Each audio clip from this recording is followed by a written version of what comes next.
Hello, എല്ലാവർക്കും ഒരു നല്ല ദിവസം നേരുന്നു.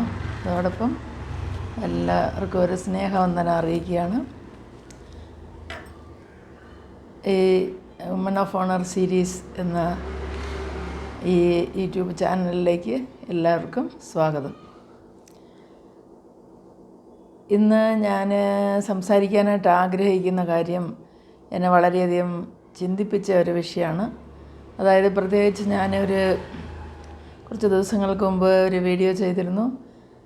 ഒരു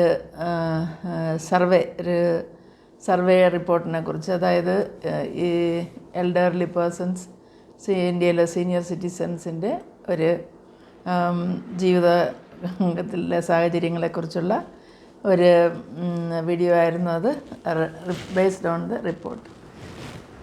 അത് അതായത് 70% ഇന്ത്യയിലെ സീനിയർ സിറ്റിസൺസിനും അവർ സാമ്പത്തികമായിട്ട് ഭദ്രതയില്ലാത്തവരാണെന്നുള്ളതാണ് അതിൻ്റെ മെയിൻ ആയിട്ടുള്ള വിഷയം. അപ്പോൾ എനിക്ക് വളരെയധികം പല പ്രാവശ്യം ഞാൻ ആ വിഷയത്തെക്കുറിച്ച് ചിന്തിച്ചിട്ടാണ് ഈ വീഡിയോ ചെയ്യാമെന്ന് വിചാരിച്ചത്. അതായത് എങ്ങനെ നമുക്ക് ഒരു സീനിയർ സിറ്റിസൺ ആകുമ്പോഴേക്കും, അതായത് ഇപ്പോൾ ഓൾറെഡി ആയവർക്കും അവരുടെ സാഹചര്യങ്ങളെ പ്രയോജനപ്പെടുത്തിക്കൊണ്ട് അവർക്ക് ജീവിതം ഏറ്റവും സമാധാനത്തോടെ ജീവിക്കുവാനായിട്ട് സാധിക്കും. അതിന് ഉള്ള ചുറ്റുപാടുകൾ നമ്മൾ തന്നെ ക്രിയേറ്റ് ചെയ്തെടുക്കണം എന്നുള്ളതാണ്. പ്രത്യേകിച്ച് പറയുമ്പോൾ ഇന്നിപ്പോൾ ഒരു 40s ഉള്ളവർ, അല്ലെങ്കിൽ ലേറ്റർ 30s ആൾക്കാരൊക്കെ, അവർ സ്ത്രീകളെ പ്രത്യേകിച്ച്, പുരുഷന്മാർക്കും ആവശ്യമാണ്, അതുപോലെ തന്നെ സ്ത്രീകളായിട്ടുള്ളവർ ഇപ്പോഴേ അവർ അടുത്ത 30 വർഷത്തിനുള്ളിൽ അല്ലെങ്കിൽ അടുത്ത 25 വർഷത്തിൽ ഞാൻ ഒരു സീനിയർ സിറ്റിസണായി മാറുന്നു. ചിലർ അതിന് മുമ്പേ ആയേക്കാം. എന്തായാലും അപ്പോൾ നമ്മൾ ഇനി ഒരാളെ ഫൈനാൻഷ്യലായിട്ട് ഡിപ്പെൻഡായിട്ട് ജീവിക്കുവാനായിട്ടുള്ള ആ ഒരു സ്ഥിതി വരാതെ നമ്മൾക്ക് എങ്ങനെ നമ്മളുടെ ജീവിതത്തെ ക്രമീകരിക്കാം. അതുപോലെ തന്നെ നോക്കുകയാണെങ്കിൽ ഇന്നിപ്പോൾ തലമുറ നമ്മൾ കാണുന്നുണ്ട്. ഇതിനെ കഴിഞ്ഞും ഇനിയും ലീസ്റ്റ് ബോധേഡ് തലമുറയായിരിക്കും അടുത്തതായിട്ട് വരാൻ പോകുന്നത്. അപ്പോൾ മാതാപിതാക്കളെ ശ്രദ്ധിക്കണമെന്നോ, അല്ലെ അവരെ കരുതണമെന്നോ, അവരുടെ ജീവിതത്തിന് വേണ്ടതായ കാര്യങ്ങൾ ചെയ്തു കൊടുക്കണമെന്നൊന്നും അങ്ങനെയുള്ള ചിന്തയുള്ള മക്കളായിരിക്കത്തില്ല ഫ്യൂച്ചറിലുണ്ടാവുക.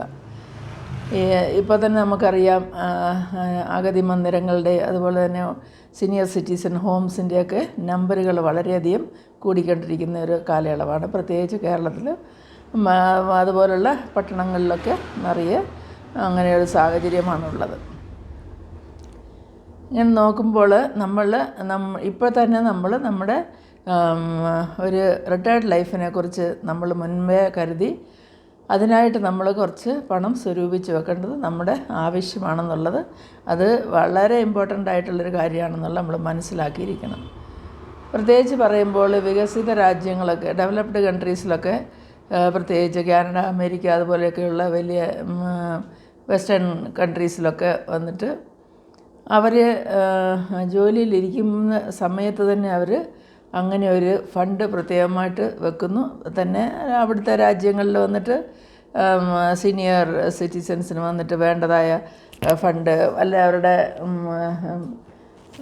ജീവിതത്തിനുള്ള സാഹചര്യവും അത് ടേക്ക് കെയർ ചെയ്യാനായിട്ടൊക്കെ ഗവൺമെൻറ് അതിനുള്ള പെൻഷൻ കാര്യങ്ങളും ഒക്കെ ചെയ്ത് അവർക്ക് സഹായിക്കുന്നുണ്ട്.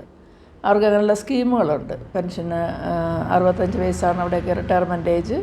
നമ്മുടെ ഇന്ത്യയിൽ 55 മുതൽ 60 വയസ്സിനുള്ളിൽ എല്ലാവരും റിട്ടയർ ആവും, ജോലിയിലുള്ളവർ. അല്ലാതെ ജോലിയില്ലാതെ ഉള്ള ആൾക്കാരുണ്ട്, ചെറുതായിട്ട് സ്വയം തൊഴിൽ ചെയ്യുന്നവരുണ്ട്, ചെറിയ ജോലികളിൽ ഏർപ്പെടുന്നവരുണ്ട്, ദിനക്കൂലിക്ക് ചെയ്യുന്നവരുണ്ട്. അങ്ങനെ ഏത് ജോലി ചെയ്യുന്നവരാണെങ്കിലും, പ്രത്യേകിച്ച് പറയുമ്പോൾ നമുക്കുള്ളതെല്ലാം മക്കൾക്ക് വേണ്ടി കരുതി, മക്കൾക്ക് വേണ്ടി ചിലവാക്കി, മക്കൾക്ക് വേണ്ടി കടം വാങ്ങി, മക്കൾക്ക് വേണ്ടി മാത്രം ജീവിക്കുന്നവരായി മാറുന്നതാണ് വലിയൊരു ദുരിതം. എല്ലാ കടബാധ്യതകളും പേരൻസിന് മേലെ വരുന്നു. മക്കൾ പഠിക്കുന്നു, അവർ വെളിരാജ്യങ്ങളിലേക്ക് കടന്നു പോകുന്നു, അത് കഴിഞ്ഞ് അവരവിടെ സെറ്റിലാകുന്നു, അത് കഴിഞ്ഞ് അവർ കടം വീട്ടുന്ന മക്കളും ഉണ്ടായിരിക്കാം. എന്തായാലും അവരവരുടെ കിടപ്പാടം പോലും പണയം വെച്ച് അല്ലെങ്കിൽ വിറ്റ് ഒക്കെ മക്കളെ സഹായിക്കുന്ന പേരൻസുണ്ട്. അത് ചെയ്യരുതെന്നല്ല പറയുന്നത്, പക്ഷേങ്കിൽ അത് ചെയ്യുമ്പോൾ നമ്മൾ ഒരു കാര്യം ആലോചിക്കണം, നമുക്ക് നാളത്തേക്ക് നമ്മൾ കുറച്ച് കരുതി വെക്കണം എന്നുള്ളതാണ് പറഞ്ഞത്. എങ്ങനെ നമുക്ക് ഈ ഫണ്ട് സ്വരൂപിക്കാമെന്ന് ചോദിച്ചാൽ, നമ്മൾ ഒരു 40 വയസ്സാകുമ്പം തന്നെ ഒരു പോർഷൻ ഓഫ് എമൗണ്ട് നമ്മൾ എപ്പോഴും നമ്മൾക്ക് ശമ്പളം കിട്ടുന്ന, അല്ലെങ്കിൽ നമ്മൾ നമ്മുടെ വരുമാനത്തിൻ്റെ ഒരു 30% നമ്മൾ സേവിങ്സായിട്ട് വെക്കണമെന്ന് ഞാൻ ഇതിനു മുമ്പും പല വീഡിയോയിൽ പറഞ്ഞിട്ടുണ്ട്. അത് സാധിക്കാത്തവർ അറ്റ്ലീസ്റ്റ് 20% എങ്കിലും അവരതിനായിട്ട് മാറ്റി വെക്കണം. അത് നമ്മളുടെ ജീവിതത്തെ നമ്മൾ ക്രമീകരിക്കുമ്പോഴേ അതിന് അങ്ങനെ നമുക്ക് ബാക്കി പൈസ കൊണ്ട് നമുക്ക് ജീവിക്കാനായിട്ട് ഉള്ള ഒരു സിസ്റ്റം, ഒരു മനസ്സ് നമുക്കുണ്ടായിരിക്കണം. അറ്റ്ലീസ്റ്റ് ഞാൻ പറയാൻ ആഗ്രഹിക്കുന്നത്, 20% സേവ് ചെയ്യുന്നവരാണെങ്കിൽ അതിൽ 5% പൈസ നിങ്ങളുടെ ഓൺ റിട്ടയർമെൻറ്റിൻ്റെ, അല്ലെങ്കിൽ നിങ്ങളുടെ വയസ്സായതിന് ശേഷം നിങ്ങളുടെ എൽഡർലി ആയിട്ടുള്ള സമയത്ത് നിങ്ങൾക്ക് ജീവിക്കുവാനായിട്ടുള്ളൊരു ഫണ്ടായിട്ടത് സ്വരൂപിക്കണം.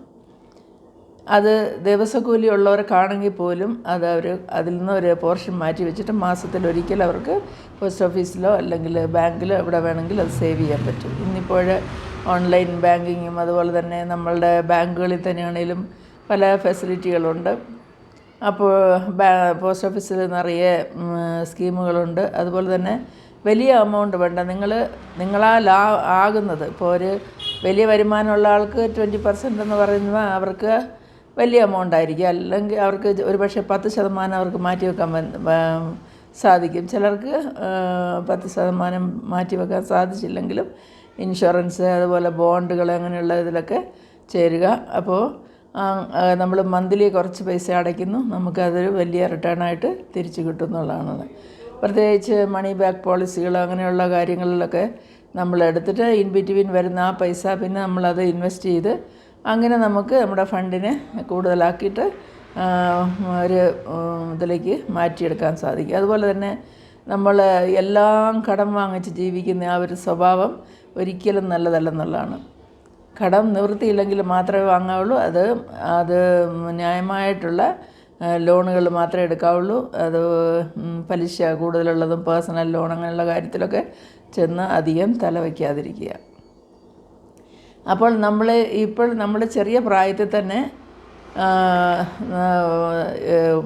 നമ്മളുടെ പ്രായമായതിനു ശേഷം ഞാൻ എങ്ങനെ ജീവിക്കുന്നുള്ള ആ ഒരു ചിന്ത മനസ്സിൽ വെച്ചുകൊണ്ട് ഒരു ഫണ്ട് അതിനായിട്ട് നമ്മൾ മാറ്റി വെച്ച് അത് ചെറിയ എമൗണ്ട് ആയിരിക്കും, പിന്നീട് അത് വലിയ എമൗണ്ടായിട്ട് നമുക്ക് അത് വളർന്നു വന്ന് നമ്മളുടെ ആ ഏജ് എത്തുമ്പോഴേക്കും നമുക്കത് നമ്മളുടെ ഡെയിലി അല്ലെങ്കിൽ നമ്മുടെ മന്ത്ലി ചിലവിനുള്ള പൈസ നമുക്കതിൽ നിന്ന് തന്നെ കിട്ടുന്നു എന്നുള്ളതാണ്. പെൻഷൻ സ്കീമൊക്കെ എല്ലാവർക്കും ഇല്ല, ഉണ്ടെങ്കിൽ വളരെ തുച്ഛമായിട്ടുള്ള പെർസെൻറ്റേജ് ആളുകൾക്ക് മാത്രമേ പെൻഷൻ ലഭിക്കുന്നുള്ളൂ. അപ്പോൾ പെൻഷനെ ഡിപ്പെൻഡായി ജീവിക്കാനായിട്ടൊക്കെ നമുക്ക് അന്ന് നമ്മൾ പ്രായമാകുമ്പോൾ അന്നത്തെ ഗവൺമെൻറ് എന്തായിരിക്കും നമുക്കറിയില്ല. തന്നെയല്ല, പെൻഷൻ എന്ന് പറയുന്നത് അത് ചില സ്റ്റേറ്റിൽ കിട്ടുന്നുണ്ട്, ചില സ്റ്റേറ്റിലില്ല.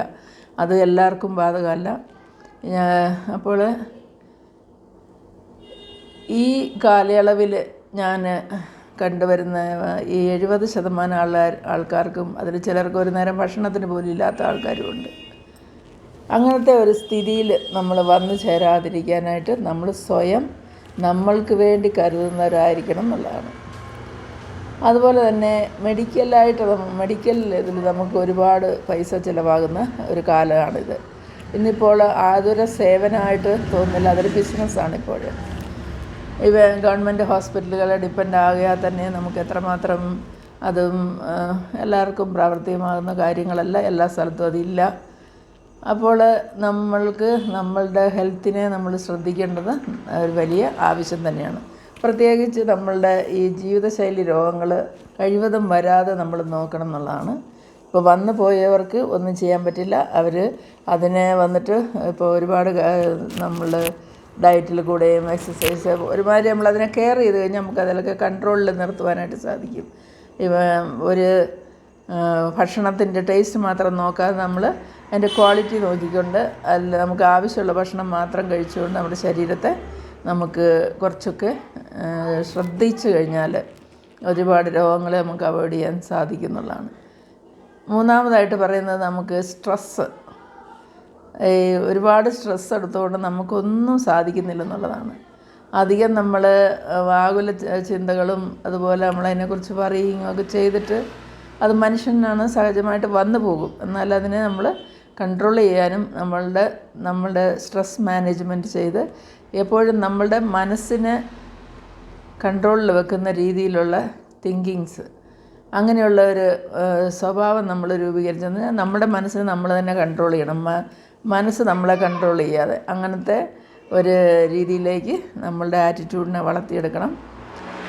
അതുപോലെ തന്നെ നമുക്ക് ചെയ്യാവുന്ന പല ഡീപ്പ് ബ്രീത്ത് എക്സസൈസ്, അതുപോലെ യോഗ, പല കാര്യങ്ങളുണ്ട്. നമുക്ക് ഒരു ചിലവുമില്ലാതെ നമുക്ക് കിട്ടുന്ന ഫ്രീ ടൈമുകളിൽ നമുക്ക് ചെയ്യാവുന്ന, നമ്മളെ തന്നെ കെയർ ചെയ്യാൻ പറ്റുന്ന കാര്യങ്ങളാണ് അതൊക്കെ. തന്നെയല്ല, നമ്മൾ തന്നെ സ്നേഹിക്കണം എന്നുള്ളതാണ്. അത് വലിയ ഒരു വിഷയം തന്നെയാണ്. സാധാരണയായിട്ട് എല്ലാവരും മറ്റുള്ളവരെ സ്നേഹിക്കാനും മറ്റുള്ളവരുടെ കാര്യങ്ങൾ നോക്കാനും കൂടുതൽ സമയം ചിലവിടുന്നെന്ന് മാത്രമല്ല, നമ്മളെ സ്നേഹിക്കാനായിട്ട് ആരും ഇല്ല എന്നുള്ള പരാതിയും ഉണ്ടായിരിക്കും. അപ്പോൾ നമ്മൾ സ്നേഹിച്ചില്ലെങ്കിൽ നമ്മളെ സ്നേഹിക്കാൻ ആരും വരത്തില്ലെന്നുള്ളതാണ്. അപ്പോൾ നമ്മളെ സ്നേഹിക്കണമെങ്കിൽ നമുക്ക് ആവശ്യമായിരിക്കുന്ന കറക്റ്റ് ടൈമിൽ ഭക്ഷണം കഴിക്കുക, കറക്റ്റ് ടൈമിൽ വ്യായാമം ചെയ്യുക, അതുപോലെ തന്നെ കറക്റ്റ് ടൈമിൽ നമ്മൾ പ്രാർത്ഥിക്കുക.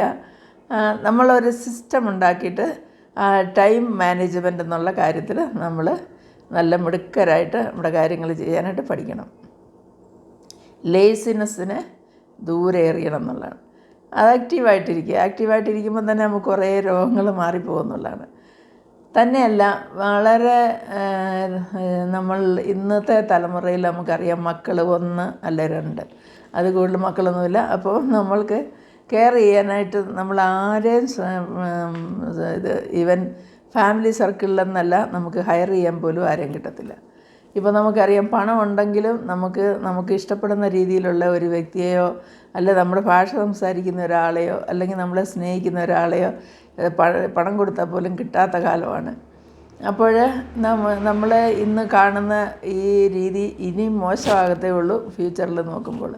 അപ്പോൾ എന്നെ കേൾക്കുന്ന എൻ്റെ സഹോദരങ്ങളെല്ലാവരും നമ്മളെ കരുതുന്ന, നമ്മുടെ ഫ്യൂച്ചറിനെ കരുതുന്ന അങ്ങനത്തെ അത് നമ്മൾ മറ്റുള്ളവരോട് പറഞ്ഞുകൊണ്ട് നടക്കണം എന്നല്ല ഞാനീ പറയുന്നത്. നമ്മളെന്ത് ചെയ്യണമെന്ന് ചോദിച്ചെന്നാൽ, നമുക്കായിട്ട് കരുതാനായിട്ട് വേറെ ആരുമില്ല, നമ്മളെ ഉള്ളൂ എന്നുള്ളൊരു ചിന്ത നമ്മുടെ മനസ്സിൽ അതെപ്പോഴും സൂക്ഷിക്കുക. അപ്പോൾ നമുക്ക് എന്തെങ്കിലും ഇപ്പം ജോലിയുള്ളവർക്കാണെങ്കിൽ ബോണസ് കാര്യം അങ്ങനെയൊക്കെ സർപ്ലസ് ആയിട്ടുള്ള ഫണ്ടോ അല്ലെങ്കിൽ ഇങ്ങനെയുള്ള അരിയസ്, അതുപോലെ തന്നെ എക്സ്ഗ്രേഷ്യ, പല തരത്തിലുള്ള പണങ്ങൾ എക്സ്ട്രാ വരുമ്പോൾ അതിന് ബഡ്ജറ്റ് ചെയ്തുകൊണ്ട് നമ്മൾ ഷോപ്പിങ്ങിന് പോകാനോ അല്ലെങ്കിൽ ആവശ്യമില്ലാത്ത സാധനങ്ങൾ വാങ്ങിച്ചു കൂട്ടാനോ, വീട്ടിലേക്ക് വേണ്ടത് ഒരു ഭവനത്തിൽ ആവശ്യമായിരിക്കുന്ന സാധനങ്ങൾ വേണം. അത് നമ്മളെപ്പോഴും നമ്മുടെ ബഡ്ജറ്റിനുള്ളിൽ ബഡ്ജറ്റ് ഫ്രണ്ട്ലി ആയിട്ട് അതിനെ സൂക്ഷിക്കണം. ഇത് പറയുമ്പോൾ വർഷങ്ങൾക്ക് മുമ്പുള്ളൊരു കാര്യം എൻ്റെ മനസ്സിൽ പെട്ടെന്ന് ഓർമ്മ വന്നു. ഞാൻ ജോലി തരുന്ന കമ്പനിയിൽ, അതൊരു ഡിഫൻസ് എസ്റ്റാബ്ലിഷ്മെൻ്റാണ്. അവിടെ ഞങ്ങളുടെ മാനേജറായിരുന്ന ഒരു വ്യക്തി, വെങ്കട്ടരാമൻ എന്നാണ് പുള്ളിയുടെ പേര്. അവർ ഈ ഓൺ ഹൗസാണ് അവരുടേത്. പുള്ളിക്ക് ഒരു പ്രാവശ്യം സുഖമില്ലാതായപ്പം സ്റ്റാഫ് അവരെ വിസിറ്റ് ചെയ്യാനായിട്ട് പോയി. അവിടെ ചെന്നപ്പോൾ, അവരുടെ വീട്ടിൽ ചെന്നപ്പോൾ, അത്രയും വരുമാനമുള്ള, അത്രയും വലിയ പൊസിഷനിലിരിക്കുന്ന ഒരു മനുഷ്യൻ്റെ വീട്ടിൽ ചെന്നപ്പോഴാണ് നമുക്ക് മനസ്സിലായത് എത്രമാത്രം അങ്ങേര് പണത്തിന് വില കൊടുക്കുന്നു എന്നുള്ളത്. ആവശ്യമില്ലാത്ത ഒരു ലക്ഷറി അവരുടെ വീട്ടിലില്ല. മിനിമമായിട്ടുള്ള ഫർണിച്ചർ, മിനിമമായിട്ട് ചെറിയൊരു ടി വി ഉണ്ട്. അവരുടെ കാര്യങ്ങൾ എല്ലാം ഭദ്രമാക്കി, ഒരു പൈസ കടമില്ലാതെ അല്ലെങ്കിൽ ഒരു കമ്മിറ്റ്മെൻ്റ് ഇല്ലാതെ, ഒരു സിംഗിൾ ഏണിങ്ങാണ്, വൈഫിന് ജോലിയില്ല, മക്കളുണ്ട്, പഠിക്കുന്നു. അങ്ങനെ അവർ കരുതി,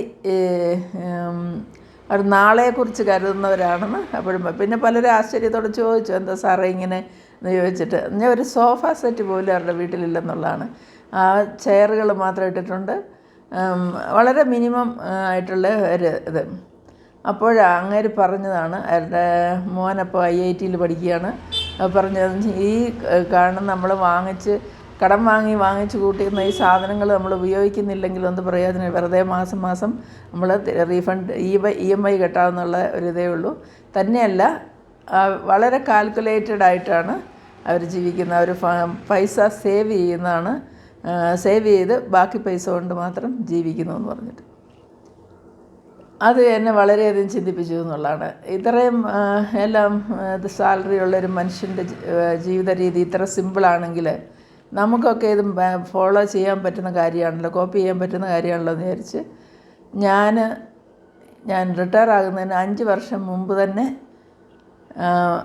ഇതുവരെയും എല്ലാ കാര്യങ്ങളും ഏകദേശം എല്ലാം ചെയ്തു കഴിഞ്ഞു എന്ന് പറഞ്ഞു കഴിഞ്ഞാൽ ലോണും കാര്യമൊന്നും ഇല്ലാത്ത ഒരു സ്റ്റേജിലെത്തി. അത് കഴിഞ്ഞ് പിന്നീട് എൻ്റെ 5 വർഷം എക്സ്ട്രാ ഒരു 30% PF സേവിങ്ങിന് എഴുതി കൊടുത്തു. പിന്നെ അങ്ങനെ ആണ് ഞാൻ റിട്ടയർ ആകുമ്പോഴേക്കും എനിക്ക് നല്ലൊരു ഫണ്ട് വന്നു. എനിക്കിന്ന് ആരെയും ഡിപ്പെൻഡായി ജീവിക്കേണ്ട ഒരു സ്റ്റേജല്ല. ഞാനിത് പറയാൻ കാരണം, ഈ നമ്മൾ ചെറിയ ജോലിയിലുള്ള സ്ത്രീകൾക്ക് പോലും ചെറിയ ചിട്ടിയിൽ ചേരാൻ പറ്റും. അത് വിശ്വാസമുള്ളിടത്തായിരിക്കണം.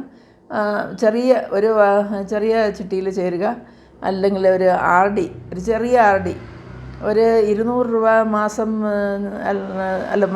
മാസം സേവ് ചെയ്യാൻ പറ്റുന്ന എത്രയോ സ്ത്രീകൾ കാണും. നമ്മൾ 200 രൂപയെന്ന് പറഞ്ഞാൽ ഇന്നൊന്നുമില്ല, ശരി 500 രൂപ അങ്ങനെ സേവ് ചെയ്താൽ പോലും ഒരു നല്ലൊരു എമൗണ്ട് നമുക്ക് പിന്നീട് കിട്ടുമെന്നുള്ളതാണ്. അത് എല്ലാം വന്നിട്ട് ഈ സൗകര്യങ്ങളുണ്ട്. അതിനെ നമ്മൾ ചിന്തിച്ച് ആലോചിച്ച് നമ്മളത് പ്രയോജനപ്പെടുത്തി നമ്മുടെ ശിഷ്ടകാലം നമ്മൾ എത്ര വർഷം ജീവിക്കുമെന്ന് നമുക്ക് പറയാനൊക്കില്ല. എങ്കിൽ നമ്മൾ സീനിയറായിട്ട് ജീവിച്ച് മറ്റുള്ളവരെ നോക്കി പ്രയാസപ്പെട്ട് എനിക്ക് പൈസ ഇല്ലെന്നുള്ള ആ ഒരു ഇതിൽ വരാതെ നമ്മുടെ ജീവിത അവസാനം വരെ നമ്മുടെ കയ്യിൽ നമ്മൾക്കുള്ളത് കരുതിക്കൊണ്ട് ജീവിക്കാനായിട്ട് എൻ്റെ കൂട്ടുകാരെല്ലാവരും ശ്രദ്ധിക്കണം. അതിനായിട്ട് നിങ്ങൾ ഇന്ന് തന്നെ ഒരു തീരുമാനം എടുക്കണം. എല്ലാവർക്കും അതിന് സാധിക്കട്ടെ എന്ന് ആശംസിക്കുന്നു. ഈ വീഡിയോ ഇഷ്ടമായാൽ ലൈക്ക് ചെയ്യണം. ആരെങ്കിലും ആദ്യമായിട്ട് എൻ്റെ വീഡിയോ കാണുന്നെങ്കിൽ ദയവേത് സബ്സ്ക്രൈബ് ചെയ്യണം. സബ്സ്ക്രൈബ് ചെയ്യാത്തവർ പ്ലീസ് ലൈക്ക് ചെയ്യാനായിട്ട് മറക്കല്ല. കമൻറ്റുകൾ നിങ്ങൾക്ക് എഴുതാവുന്നതാണ്. കൂടുതൽ വിഷയങ്ങളുമായിട്ട് വീണ്ടും കാണാം. നിങ്ങൾക്കെല്ലാവർക്കും നല്ല ദിവസം നേർന്നുകൊണ്ട് ഈ വീഡിയോ ചുരുക്കുന്നു. Bye to all. ബൈ.